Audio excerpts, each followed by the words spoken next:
Un 22 de febrero de 2026, el mundo del narcotráfico se sacudió hasta sus cimientos. Uno de los líderes criminales más poderosos y buscados del planeta fue abatido, desatando el caos en México y abriendo interrogantes urgentes sobre el futuro. Acompáñenme en este análisis donde vamos a ver de cerca quién era el Mencho, cómo funcionaba su violento imperio y sobre todo la sangrienta batalla que ya se está librando por su trono. La noticia, que cayó como una bomba, se conoció un domingo por la tarde.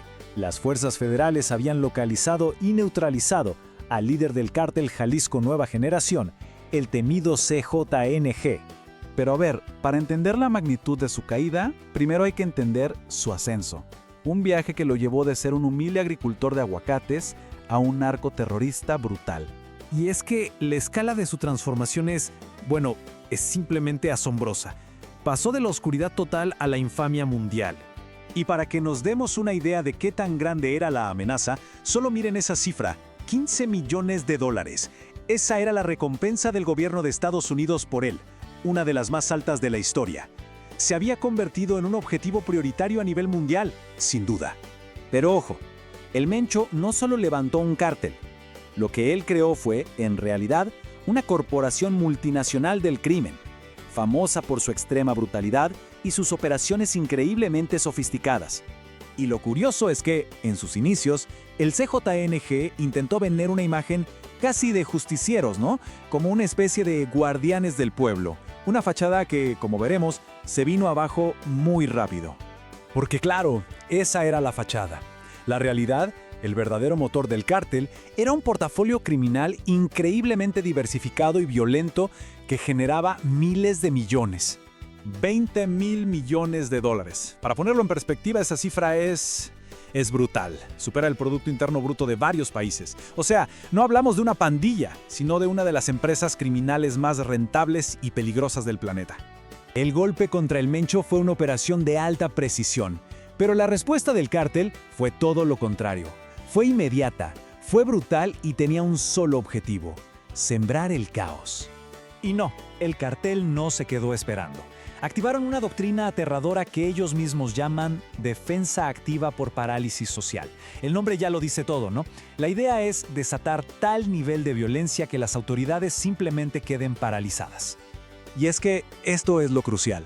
Nada de esto fue al azar. Fue una respuesta táctica, coordinada al milímetro, para intentar salvar al jefe. Y de paso, mandar un mensaje de poder paralizando al Estado. Y claro, el temblor se sintió mucho más allá de México.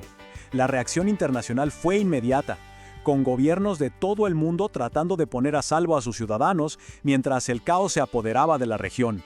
Con el rey muerto, el trono queda vacío, y el imperio que construyó es ahora un botín. Esto prepara el terreno para una guerra de sucesión que se anticipa, violenta e impredecible. Ahora mismo, los analistas ven principalmente dos escenarios. Por un lado, una sucesión tipo dinastía, que el poder se quede en la familia para mantenerlo todo atado. O, por el otro, una meritocracia sangrienta, donde el más fuerte y despiadado se quede con todo. Y en medio de esta lucha por el trono, ya hay tres nombres que suenan más fuerte que el resto. Cada uno viene de una facción distinta del cártel y cada uno, claro, tiene su propia agenda. El primero en la lista es el 03. Él es el heredero, por así decirlo, y no es cualquiera. Comanda el grupo Élite, que es básicamente el brazo armado más letal y sofisticado del cártel, su guardia personal. Luego tenemos a El Jardinero. Es el cerebro de las operaciones, el que controla la producción de drogas sintéticas del cártel. Y su apodo, dicen que viene de su reputación de sembrar cuerpos. Y por último, el Sapo, el ejecutor. Su territorio es Puerto Vallarta y su especialidad es el reclutamiento de sicarios y los asesinatos de alto perfil. Su nombre es sinónimo de una crueldad absoluta. Y aquí es donde la cosa se pone realmente peligrosa. Como bien dice el experto Óscar Valderas, estos hombres se conocen perfectamente. Antes eran aliados, hoy son rivales a muerte por un imperio de $20,000 millones. Una guerra entre ellos podría desatar algo que no hemos visto antes. Así que la pregunta que nos queda es fundamental, no solo para México, sino para todos. Con el rey muerto, ¿veremos su imperio romperse en 1000 pedazos en una guerra civil todavía más sangrienta? ¿O del caos surgirá un nuevo líder? Uno quizás ¿Todavía más despiadado? Y de entrada, la fuente que revisamos nos suelta esta frase que pone el tono de inmediato. Es crudo, es fatalista. Aquí no hay retiro, no hay jubilación. Solo hay dos salidas. Y bueno, para el protagonista de esta historia, el famoso Señor de los Gallos, pues el destino ya estaba marcado en Jalisco. Bien, la primera parte de esto se enfoca en esa operación. La operación que finalmente le puso un punto final al líder del cártel Jalisco Nueva Generación. Ojo con esto, porque la orden es directa y hasta escalofriante, la verdad. Esto no era vamos a arrestarlo, no. La misión era de eliminación. Y esa frase, no hay captura, lo deja clarísimo. El Estado mexicano ya había decidido qué hacer con Nemesio Ceguera Cervantes, el Mencho. Y, claro, la reacción fue, inmediata. Apenas se confirma oficialmente la noticia y toda la estructura de poder se tambalea. Es que fíjense cómo la muerte de una sola persona desata un efecto dominó total. Narcobloqueos, caos en las calles, alertas internacionales, el imperio sintió el golpe, pero en cuestión de horas. Y esta metáfora es que es clave, ¿eh? Es clave para entender todo lo que viene después. Porque matar al líder no significa que se acabó la organización, para nada. Al contrario, muchas veces es apenas el comienzo de una guerra interna, una todavía más sangrienta por ver quién se queda con el control. Y esta idea nos lleva directo a la siguiente fase. Entonces, el Mencho ya no está en el tablero. Y el CJNG, que siempre se ha descrito como una especie de corporación militar, de repente se queda sin cabeza, a la deriva. Y esto, lejos de traer paz, lo que crea es un vacío de poder, pero gigantesco. Y justo en medio de ese vacío, el análisis nos marca a 4 figuras clave. 4 personajes poderosos, cada uno listo para hacer su jugada y quedarse con el trono. El juego de sucesión está por empezar. Ok, vamos a ver quiénes son estos contendientes, porque cada uno tiene su propio perfil, su propia base de poder y sobre todo una ambición que podría literalmente incendiarlo todo. A ver, aquí está el desglose. Tenemos a el 03, que es el hijastro, el cerebro. Luego, el sapo, el hombre fuerte de la costa, el ejecutor. Está el jardinero, que es una incógnita peligrosa. Y por último, la jefa, que controla todo el dinero. Son 4 facciones, cada una convencida de que tiene el derecho a mandar. Y la pelea por el control, pues, no se hizo esperar, Para nada.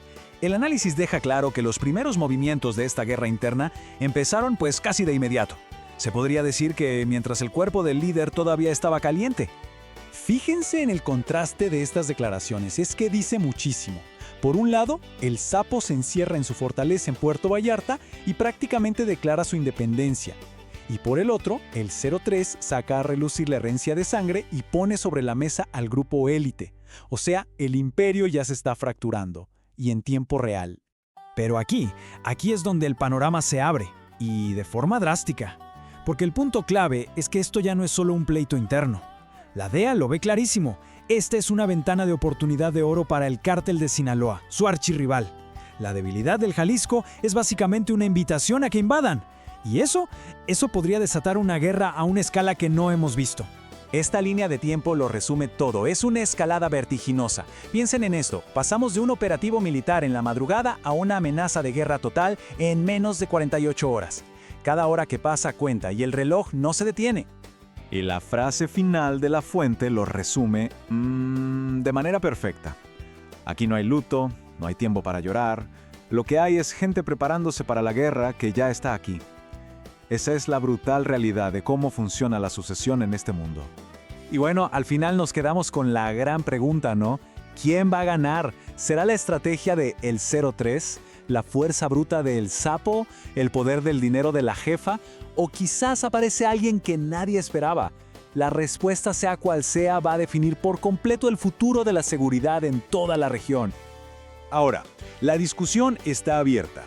¿Quién lleva la ventaja en esta lucha de poder?